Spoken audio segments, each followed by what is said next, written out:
Hi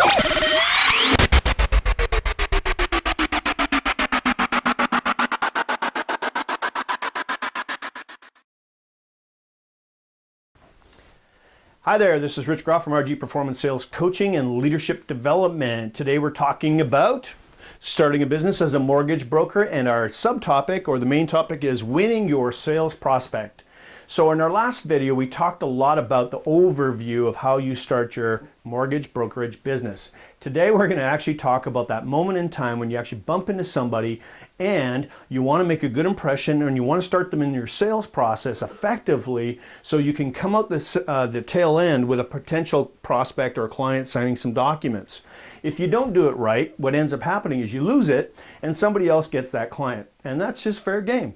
So how are you going to prevent this from going left or going right so that you end up working with that client? Well, we're going to start working on some very basics on this today, and so let's get started, shall we? The better. But there's two parts here that most people never talk about, and I'm going to give those to you right now. So grab your pen if you don't have it already, because this is worth everything that you're going to get out of this video. The number one thing is called the emotional hook.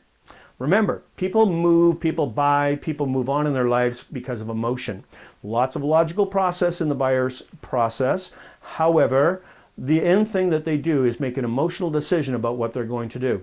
If you understand what causes them to emotionally move and need your services, or refinance and need your services, that is exactly what you're talking about when it comes to emotional hook.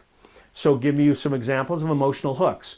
The feeling of being underwater with debt and not able to make the payments is an emotional hook. That feeling of sinking, drowning, that's a feeling. Now, it's not an intellectual statement. The intellectual statement is we have too much debt. The feeling of sinking in the water and drowning and can't keep your head above water, emotional hook. Now, the way they describe that feeling of being overwhelmed is really important. So in this particular scenario, we've got our overwhelmed feeling. The way I've described it is using a scenario from drowning, and that may be their language. Now, if they're not using that type of language, they might say something different. We're talking about keeping our head above water. They might be going, can't see the light at the end of the tunnel. That's their language. So it's important for you to understand those ways that your client's going to communicate that they need our services. So if they go, oh, the credit cards are wild, I can't keep up. That is their emotional language. So when you're talking with them, you're going to talk to them about not being able to keep up or being overwhelmed by credit card debt and not actually having the feeling like they can go to that level.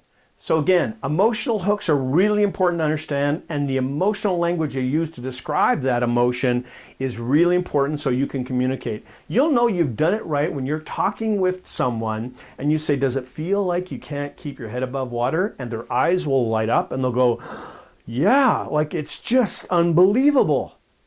And that is how you know that you've connected with your client. In that moment, you have gained a client. And that's what it takes to find the client, get the client, and keep them all the way through the sales process. They want to know they're working with somebody who gets them intellectually and emotionally.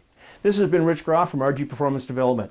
My goal here was today that you get an overview about how to start your business so that you're not making costly mistakes. Please check out our website because there's more free information there than you may think. And if you've got some questions, you know how to reach us. You can just contact us through the website and that'd be awesome. Please check out the other videos. We're going to continue this session in parts 2, 3, 4, and 5 as we go forward. I'm not sure if there'll be 5, but we're going to continue this so that every time that you turn around, there'll be another video here for you to look at. It's been my pleasure. Have yourself a fantastic year.